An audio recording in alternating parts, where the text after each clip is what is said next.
Nous vous accueillons dans ce journal. Les titres pour commencer. Plus de 27 civils tués et une trentaine de maisons incendiées.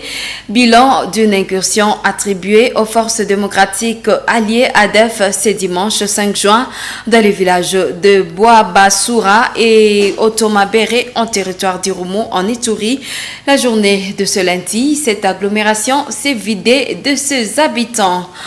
La nouvelle synergie des associations et corporations de la ville de Butembo s'oppose au paiement des impôts et taxes tant que l'insécurité persistera dans les territoires de Béni et en Ituri.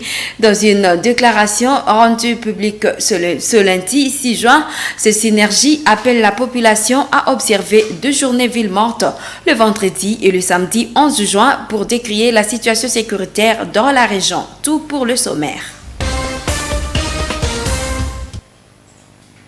Le détail de votre journal. Au moins 27 civils ont été tués et une trentaine de maisons incendiées dans une nouvelle attaque attribuée aux forces démocratiques alliées ADEF ce dimanche 5 juin dans les villages de Bois-Bassoura et Otomabéré en territoire d'Irumu en Ituri. Ce lundi, les habitants ont vidé cette agglomération pour des milieux supposés sécurisés. Reportage de Delphine Mupanda depuis Béniville.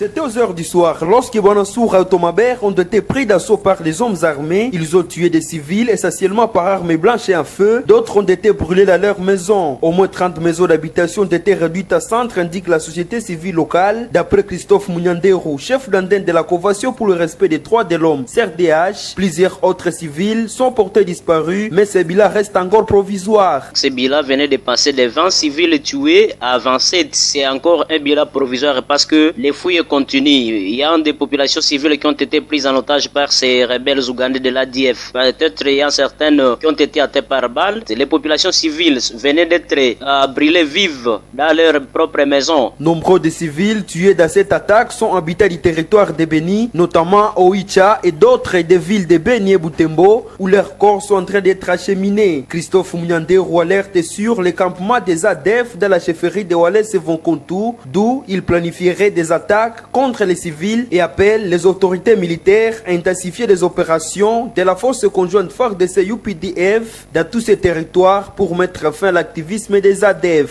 Nous, dans la chefferie de Wallace et Vonkontou, nous ne voyons pas le travail de cette mutualisation des forces. Toutes les alertes sur les installations de base des ADF au niveau de Kasoko, Mutuei, Carrière, Ntoumé, Bekembela et aussi les grabations ADF érigées sur la colline de Boutani, que ces derniers sont en train de dire que c'est Madina D. Les ADF nécessairement doivent être aussi traités comme on est en train de poursuivre les M23. Bonasoura et Otomabère ont été attaqués pendant que les civils ayant fui les précédentes incursions commençaient à regagner ces agglomérations environ. Nonobstant, il s'observe un mouvement de la population qui fuit dans des zones qu'elle juge mieux sécurisées, notamment au Nord Kivu. La nouvelle synergie des associations et corporations de la ville de Butembo appelle la population à ne pas payer les impôts et taxes tant que la sécurité persistera dans la région. Un appel est lancé au cours d'un point de presse tenu ce lundi 6 juin 2022 par la synergie des associations et corporations de Butembo. La synergie appelle également la population à observer 2 journées villes mortes ce vendredi et samedi 11 juin 2022, Francine Moussoa nous signe ce reportage. C'est au cours d'un point de presse tenu ce lundi 6 juin, ici à la Passerelle, que cette synergie a lu sa déclaration devant la presse.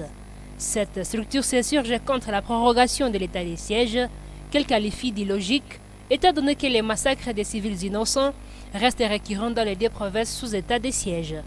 Pour cette synergie, les présidents ne devraient pas se limiter à dénoncer les faits, sont passés aux actions concrètes pour pacifier la région. Le lundi, donc aujourd'hui, 6 juin, c'est là jusqu'à nouvel ordre, nous décrétons la suspension de tout paiement des taxes et impôts tant que l'insécurité persistera dans nos milieux. Demain, mardi 7 et mercredi 8 juin, à 18h pile, c'est-à-dire le soir, recommander à tout le monde, à tout un chacun, tout citoyen de Butembo, n'est-ce pas, de participer à ce que nous appelons les soirées funéraires et Chiriko en notre langue locale. Et cela va se faire à travers un geste. Il y a ceux qui peuvent ne pas être en mesure d'allumer du feu, mais on pourra participer en apportant une bougie allumée qu'on va apporter dans un carrefour public, endroit choisi par les habitants de chaque avenue, en date du 9, ça sera le jeudi, 9 et 10. Eh bien, nous allons ce jour-là nous exprimer notre indignation, notre deuil à travers la cessation de toutes les activités sur l'étendue de la ville de Butembo. Parmi ces recommandations, cette synergie demande aux députés nationaux à faire la part des choses entre les intérêts de leur cas politique et l'intérêt supérieur de la nation, en mettant fin à la prorogation insensée de l'état de siège qui n'a plus sa raison d'être. Autre chose dans cette édition, la police nationale congolaise, commissariat urbain de Butembo, a présenté devant la presse 3 présumés miliciens Maïmaï. Ces miliciens sont du groupe du colonel autoproclamé Batutu, opérant au village de Kisesa, en chefferie de Bachou, dans le territoire de Béni. Ils sont accusés d'avoir volé 2 biens de la population et de tentatives de meurtre. Nelly Mwengue de ce reportage du Croyante et Luciana Moussiviroa. Ces présumés miliciens Maïmaï ont été présentés à la presse ce lundi 6 juin. Ils ont été présentés par le commandant de la PNC, le commissaire supérieur principal Polongo Madi Tonto, à présence du maire intérimaire de Butembo, le commissaire supérieur principal Moabae Kiteli Roger. Le commandant de la police a fait savoir que ces présumés bandits ont été arrêtés la nuit du vendredi 3 juin au samedi 4 juin. Kachurana Isaac, d'abord l'association pour l'association des malfaiteurs et pour la mer. Et puis nous avons M. Kakoule Mouhassa Eli, association des malfaiteurs et pour la mer. Monsieur Kasereka Kandula Nelson, association des malfaiteurs et pour la mer. En effet, il y a un monsieur, monsieur Mumbere, qui a acheté des tronçonnaises et qui a donné cette tronçonneuse à monsieur Isaac, comme il a dit qu'il cherchait maintenant un scieur. Il est allé engager monsieur Isaac. Monsieur Isaac, donc on devait faire ce travail au niveau de Kassessa, dans la chefferie de Bâche, territoire de Beni. Monsieur Isaac, on le croyait un bon citoyen, comme tronçonneur, scieur de bois. Il l'a récupéré, papa lui a donné l'argent et tous les atouts du côté village Kassessa. Nous de son côté, il a laissé le groupe, tout le monde d'ailleurs à travailler. Il a abandonné le groupe, il est allé là dans leur fief. Or, il appartenait, c'était monsieur qui appartenait au groupe Maïmaï, groupe Batutu. Cet habitant est propriétaire de cette machine tronçonneuse. Il se réjouit d'avoir retrouvé cet outil de travail.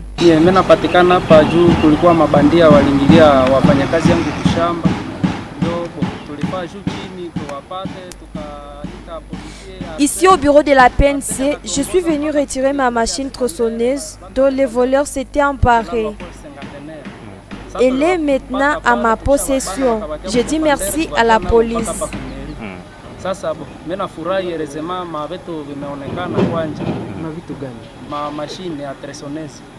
Après cette présentation, Ces présumés miliciens Maï ont été transférés à l'auditorat militaire. Au total, 763 970 enfants, soit 97,3%, auraient reçu le vaccin contre la poliomyélite en division provinciale de la santé antenne de Butembo. Lors d'un point de presse tenu ce lundi 6 juin, le communicateur de la DPS a fait savoir que certains enfants n'ont pas reçu la dose de vaccin par la résistance de leurs parents, tout en précisant que la deuxième dose sera administrée aux enfants dans les jours à venir. Il appelle la population à s'impliquer davantage dans la riposte contre cette épidémie. Montpellier est dans ses propos recueillis par Samuel Wayinda. Nous tous, nous savons qu'il n'y a pas un laboratoire, il n'y a pas une maison où on cache, où il se développe, où on cache les microbes pour les propager dans la communauté. C'est toujours dans la nature que ces microbes se retrouvent. Et maintenant, nous tous, nous avons l'histoire avec la rougeole. C'est une maladie terrible où une fois l'enfant est contaminé, et s'il n'a pas des anticorps contre cette maladie, effectivement, il développe la forme grave de cette maladie. Donc il ne sait pas comment combattre ces microbes qui sont arrivés dans son organisme. Et la façon, il peut en mourir d'ailleurs. Et la façon selon laquelle son organisme va réagir à cette maladie sera plus grave et la mode de transmission. Il va transmettre même le virus le plus contagieux aux autres enfants s'ils ne sont pas bien vaccinés. Et il est vrai que nos enfants sont vaccinés en période de routine, mais malgré ça, comme les enfants qui nous échappent ici, s'il faut passer même à la deuxième vaccination, aussi ça ne constitue, à la deuxième préoccupation, si ça ne constitue pas un risque. C'est effectivement ces risques-là que nous sommes en train de combattre. Puisque si il y a eu des enfants qui ont présenté la poliomyélite, par exemple, au Maniema, et voire dans d'autres provinces, la plupart de ces enfants étaient des enfants qui n'étaient jamais vaccinés. Et car ils arrivent à contracter ces microbes qui est dans la nature, il faut la forme grave et ça constitue un risque pour la communauté. C'est pourquoi nous avons toujours souhaité, préféré à ce qu'il y ait une immunité collective pour la cible de la vaccination, pour que les microbes, une fois dans la nature, une fois ils entrent, une fois ils contractent, une fois ils contaminent la cible, le niveau de contamination ou la gravité de cette maladie ne sera pas tellement préoccupante pour la communauté et on saura, la maladie peut passer même sans beaucoup de problèmes et la contagiosité ne pourra pas poser beaucoup de difficultés. Donc, effectivement, ces enfants que nous avons manqués lors de la campagne de vaccination constituent un risque. Nous quittons santé pour parler éducation dans cette édition ouverture de l'année jubilaire au lycée Butembo. Ce samedi 4 juin 2022, plusieurs activités étaient organisées dans les enceintes plutôt de cette école. À l'occasion, les autorités ont procédé à la pose de la première pierre du bâtiment qui abritera les bureaux administratifs et une chapelle pour cette école. Kraska Coco dans ce reportage de Delphévoya. Les activités commencent à 8h dans les enceintes du lycée Butembo, ici à Mukuna. Tout part d'une caravane à laquelle participent élèves et enseignants. Elle est partie de l'école jusqu'à l'église paroissiale de Mukuna où une messe d'action de grâce a été dite.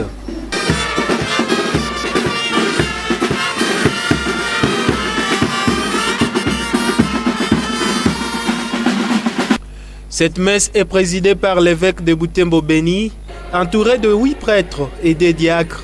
Dans son homélie, Monseigneur Sikoulipalu Koumeksedek a demandé aux autorités du lycée Butembo de prendre ces moments du jubilé pour agir favorablement pour une bonne éducation de la jeunesse. Puisque ce jubilé être le temps de préparer ce qui doit être, de fustiger ce qui doit être,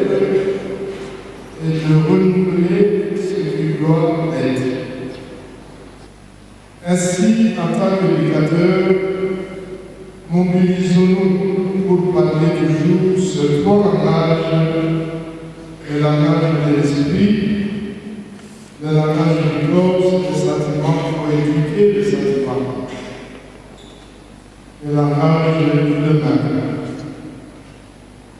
Nous pourrons ainsi, au jour le jour,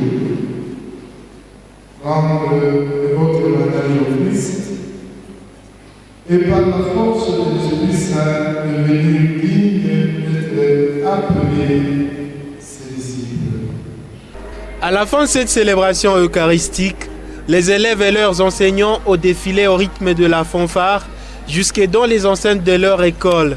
Ici, l'évêque de Butembo Béni, accompagné des autorités scolaires, a procédé à la pose de la première pierre pour la construction d'un nouveau bâtiment au lycée Butembo de Mukuna.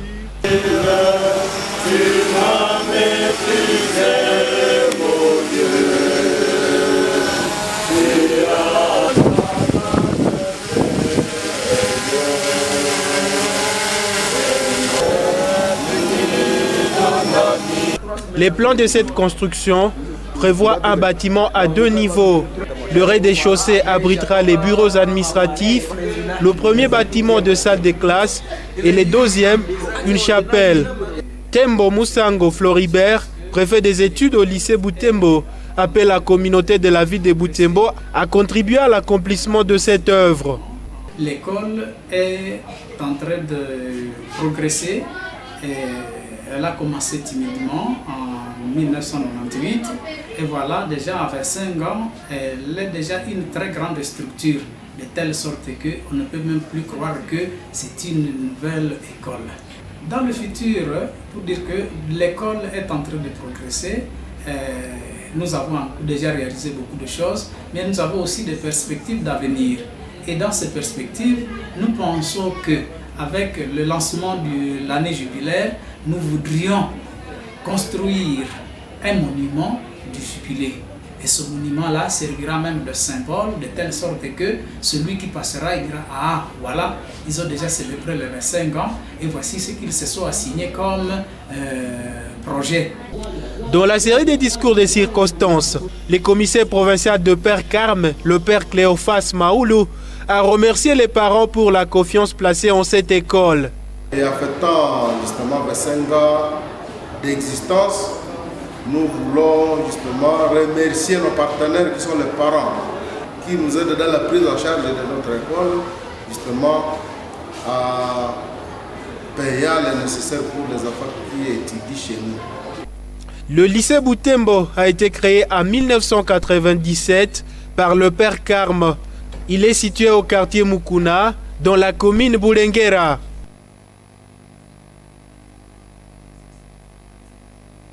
Autre chose, les écoliers du complexe scolaire La Vivacité étaient en excursion à Moussienene de la partie sud de la ville de Butembo samedi 4 juin 2022.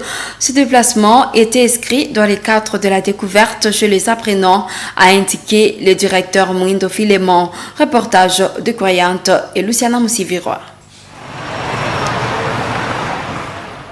À 10h, ces écoliers, élèves et enseignants du complexe scolaire La Vivacité se rassemblent à ces lieux avant de prendre le bus pour Moussienene.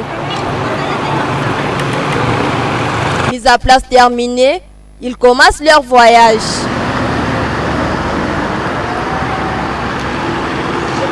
À Moussienene, ces apprenants ont visité plusieurs sites. Tout d'abord, ils s'arrêtent ici pour découvrir cette ligne imaginaire de l'équateur. Répétez, nous sommes sur l'équateur. Nous sommes sur l'équateur. C'est après qu'ils ont continué leur route pour visiter l'orphelinat Sainte-Marie. Ici, ils ont été accueillis par la responsable de l'orphelinat, la sœur Grace Kavira, au bloc de l'Assomption. Ces écoliers du complexe scolaire La Vivacité ont apporté des vivres et non-vivres aux orphelins. Tout en saluant cet acte de générosité, la sœur Grace demande aux bonnes volontés de venir en aide aux enfants orphelins. Nous avons devant plusieurs difficultés. D'abord, ce que je vais souligner est leur restauration. Parce que vous les voyez comme ils sont nombreux. Alors nous éprouvons la difficulté de les faire nourrir parce que vraiment on n'a pas assez de sous. Il y a l'autre difficulté pour des vies médicaments. Quand ils tombent malades, vraiment pour subvenir à leurs besoins, ça devient aussi compliqué. Il y a aussi ceux qui étudient au vraiment incapables de payer les frais scolaires, les objets classiques, alors ça devient compliqué. Après cette visite à l'orphelinat, ces apprenants ont pris la direction de l'hôpital général de référence de Moussienene avant de descendre au carrefour Mirempe pour la visite des états piscicoles. Très bien. Est-ce que tout le monde voit le poisson à l'intérieur? Oui. Allez, si vous avez vu le poisson, tout le monde, applaudissez. Ces écoliers élèves du complexe scolaire La Vivacité ont été accueillis dans cette salle. À cet endroit, ils ont déclamé des poèmes pour marquer cette journée. How are you? Where are you coming from? I am coming from La Vivacité Primary School. Le directeur du complexe scolaire La Vivacité a expliqué que l'objectif de déplacer les écoliers jusqu'à Moussienene et de marier la théorie apprise en classe à la pratique sur terrain. C'est juste concrétiser les différentes théories acquises dans les différentes classes à ce qui est concret. Et là, dans chaque domaine, nous avons été sur l'équateur dans le cadre de la géographie. Après quoi, nous sommes partis poser un acte de charité à l'orphelinat. Là, justement, c'est à religion ou à morale. Et après cet acte de charité aux orphelins de l'orphelinat Sainte-Marie, nous sommes partis visiter les étangs et l'aquarium à titre de la zoologie. Nous sommes partis visiter même le monument Biondi à titre d'histoire et dans le cadre du domaine des arts. Alors tous les écoliers du complexe scolaire La Vivacité présents à cette excursion ont exprimé leur joie. J'ai apprécié ça quand on est parti voir les états. Quand on est parti voir les états, quel est l'élevage du poisson, c'est la pisciculture. Ensuite, là où on regarde les petits poissons, c'est l'aquarium. J'ai aimé cela quand on nous a dit que l'équateur, c'est une ligne imaginaire qui divise la Terre à des hémisphères, l'hémisphère du nord et l'hémisphère du sud. Nous sommes dans l'hémisphère du nord. J'ai passé la sortie de Moussienene quand on a parti visiter les orphelins. J'ai appris que l'endroit où on garde les orphelins s'appelle l'orphelinat. Le complexe scolaire La Vivacité est situé au quartier Matanda, commune Moussoussa, en ville de Butembo. Autre chose, la journée mondiale de l'environnement a été célébrée ce dimanche 5 juin 2022.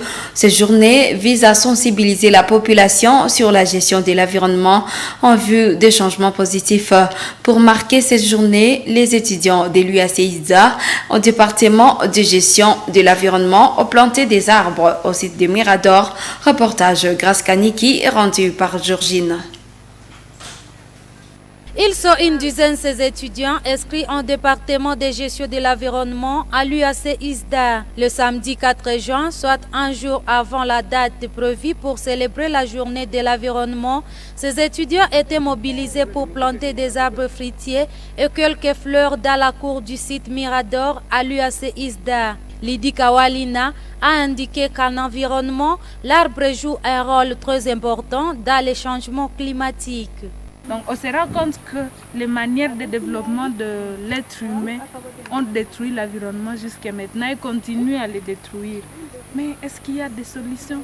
Faut-il rester là et continuer avec ce développement qui nuit à l'individu lui-même? Non. Quand même, c'est pour cela qu'on trouve que... Est-ce qu'avec les émissions à effet de serre qu'il faut la une actuellement avec la destruction de la couche d'ozone, les perturbations météorologiques, on parle de l'arbre comme une des méthodes qui peuvent nous aider à s'adapter ou à développer les mécanismes de résilience à ces changements climatiques. Cet arbre-là, avec ses vertus écologiques, peut aider au moins l'individu dans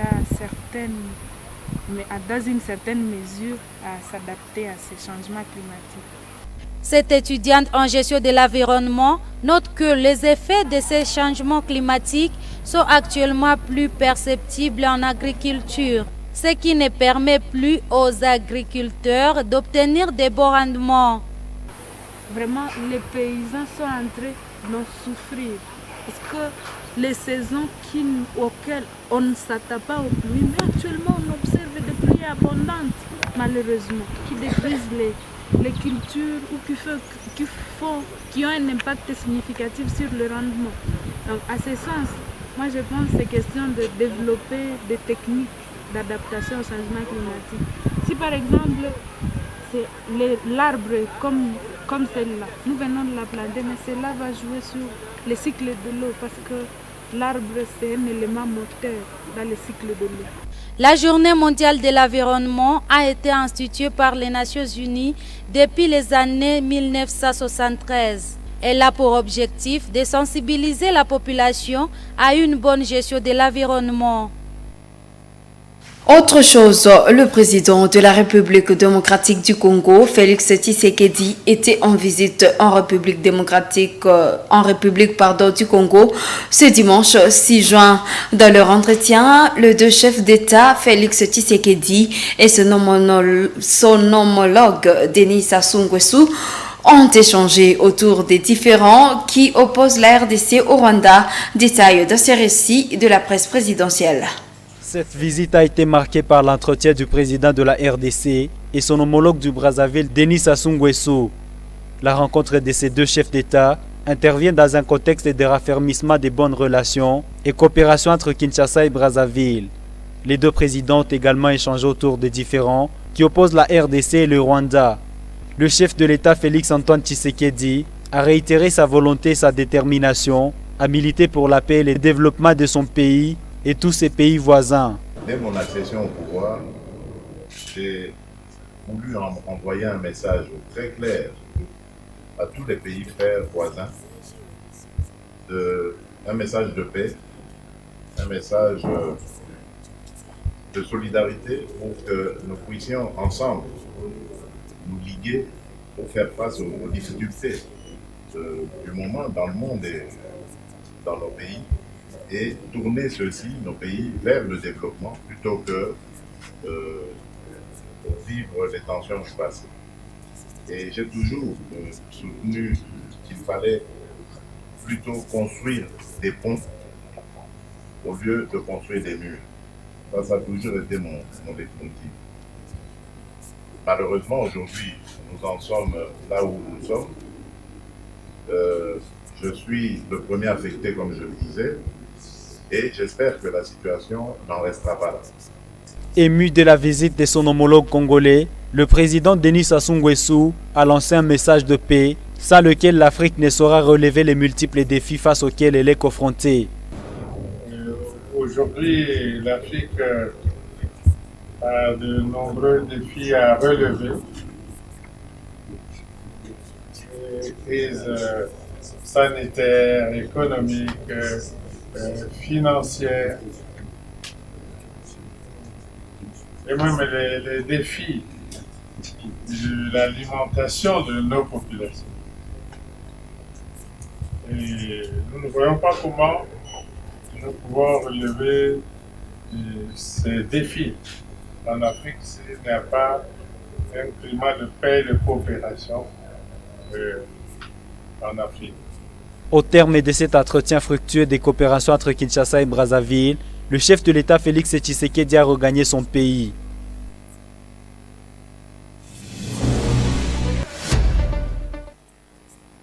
En sport et loisirs, les enseignants de l'Institut Kambali ont livré un match de football contre les élèves le samedi 4 juin 2022. Score du match, 1 but partout. Suivez ce reportage de Sami Wainta rendu par Joël Tali. Il est 14 h dans ce stade de l'Institut Kambali où les enseignants ont été reçus par les apprenants. Un stade plein à craquer, majoritairement à bleu et blanc. Les apprenants à l'est du stade habillés en noir et blanc et les enseignants à l'ouest vêtus en rouge et blanc. Un match bien équilibré dès son début, mais sans but marqué durant toute la première partie. En seconde mi-temps, les élèves marquent les premiers buts de la rencontre à la 60e minute. 8 minutes plus tard, les enseignants égalisent et le match se clôture par un score d'1 but partout. Mumbere Rodrigue, capitaine de l'équipe des enseignants satisfait du score, a félicité ses coéquipiers. Sinon, c'était un match de fair play. Tel que vous le savez, c'était les enseignants qui étaient en train de jouer contre leurs élèves, il faut le dire de cette façon. Dieu merci, puisque le score est 2 buts partout. Nous avons su récupérer, même si nous étions déjà menés au début. On peut dire que nous étions presque 400, mais depuis certains temps, nous sommes retrouvés, nous sommes parvenus à marquer les buts. Bon, ce qui n'a pas allé, c'était d'abord la fatigue, tel que vous le savez. Les enseignants s'entraînent rarement, donc c'était vraiment occasionnellement qu'ils l'ont fait, raison pour laquelle ils se sont retrouvés par après, là, ils se sont habitués un peu au jeu après quelques minutes. Ce score n'a pas du tout enchanté les élèves qui ne comptaient qu'à une victoire. Kakule Vikumba, vice-capitaine de l'équipe, reconnaît que la force était en équilibre dans les deux camps. J'ai l'impression que les enseignants et les élèves ont eu la même force. Tous s'est forcés, tous on a habité, le match est fini. Partout et bien. C'est nous qui ont marqué, mais ce qui n'a pas allé on n'a pas bien préparé le match en fait. On a perturbé les classements. Ce match qui a réuni les enseignants et élèves de l'Institut Kambali était organisé dans le cadre des loisirs. Les activités sportives de la police commissariat urbain de Butembo se sont poursuivies dimanche 5 juin. Les agents de sécurité ont fait une marche de santé et footing sur la rue Président de la République. Suivez ce reportage de Grande Viamba. Pour ce dimanche 5 juin 2022, l'effectif des agents des services de sécurité a augmenté à Butembo par rapport au jour passé. C'est une satisfaction pour le commandant ville de la PNC, commissaire supérieur principal, Paul Ngoma, qui a redynamisé cette activité. Le porte-parole de la PNC a rassuré qu'au-delà de cette marche de santé et footing, des matchs amicaux seront également organisés par la police locale. Dans les jours très proches, les membres des services de sécurité livreront un match amical contre une équipe au choix en ville de Butembo. C'est la suite des activités sportives, comme on l'avait déjà entamé. Aujourd'hui encore dimanche, nous avons été au rendez-vous. Ça nous fait une réjouissance, ça fait la réjouissance au commandant PNC qui a initié l'activité. Parce que, comme vous l'avez vu, l'engouement était vraiment grand. C'est pour les commandants de la ville une réjouissance et la joie parce que les gens ont compris la nécessité de répondre aux activités sportives. Nous avons commencé même les matchs d'entraînement. La semaine passée, nous avons livré 2 matchs d'entraînement. Et cette semaine, le commandant nous a certifié que nous pouvons jouer un match amical avec une équipe que nous allons choisir d'ici là. Au nom du commandant de la ville de Butembo, commandant de la police, nous invitons tout le monde à venir assister à un bon match que livrera l'équipe de la police nationale congolaise de Butembo contre une équipe que nous allons bientôt choisir. Des précisions sur la date du premier match seront communiquées incessamment.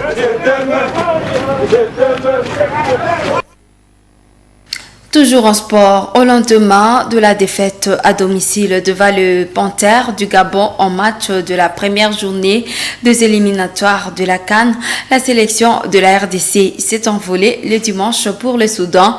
À 3 jours de sa deuxième sortie à Khartoum, le Congolais sera opposé au Crocodile de Nil du Soudan ce mercredi 8 juin dans les installations du Al Hilal Stadium à 19h. En marge de la deuxième journée, la délégation qui a atterri dans la capitale soudanaise souhaite conforter les espoirs les plus d'un Congolais dans ces éliminatoires avec un bon résultat devant le Soudan actuel, dernier classé du groupe 1 de fait par la Mauritanie le samedi dernier. Des détails dans ce reportage de la presse du ministre des Sports.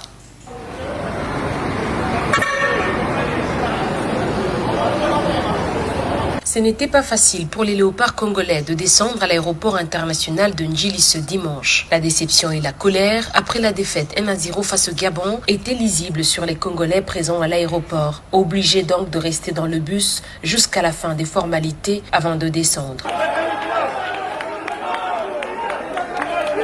C'est à 16h50 de Kinshasa que la délégation congolaise composée de 75 personnes a quitté Kinshasa à destination de Khartoum au Soudan, déterminée à relever la tête après la déconfiture face aux panthères puisque le léopard ne désarme pas. C'est vrai qu'on a eu des débuts difficiles. On aurait espéré démarrer d'une manière différente. Maintenant, comme j'ai pu le dire à mes coéquipiers, il reste encore beaucoup de temps, encore beaucoup de matchs pour faire beaucoup mieux. Et ça va commencer par ce match au Soudan qui arrive très bientôt. Nous sommes très déçus de la tournure des événements. Après, ce qui s'est passé avant ou ce qui se passe après, ça ne nous regarde pas. Nous, on se concentre seulement sur ce qui se passe sur le terrain. On est déçus mais pas abattus. Nous sommes des professionnels, nous savons que nous avons fauté sur ce match-là. À nous de faire beaucoup mieux, on ne peut pas faire pire que le premier match. Conscient d'avoir déçu le peuple congolais, le capitaine des Léopards Marcel Tisserand a, au nom de tous ses coéquipiers, manifesté la volonté et le désir de mieux faire face au Soudan. Je ne lis pas l'avenir, malheureusement, mais tout ce que je sais, c'est que ce groupe-là a beaucoup de talent. Il y a des joueurs de qualité, des joueurs qui ont beaucoup d'envie également. Après, à nous, les joueurs et aussi le staff, de nous unir et d'être ensemble pour trouver la solution pour améliorer les points positifs qu'il y a et corriger les points négatifs qui sont aussi là. Ce qui manque aujourd'hui, c'est forcément les résultats, c'est ce qui compte. Il faut qu'on ait des résultats un peu plus positifs, parce que c'est vrai qu'il y a un travail qui est fourni, mais pour valider le travail, il faut gagner. Qu'ils soient déçus, c'est normal. En tant que supporter congolais, je me mets à leur place. Je suis forcément aussi déçu.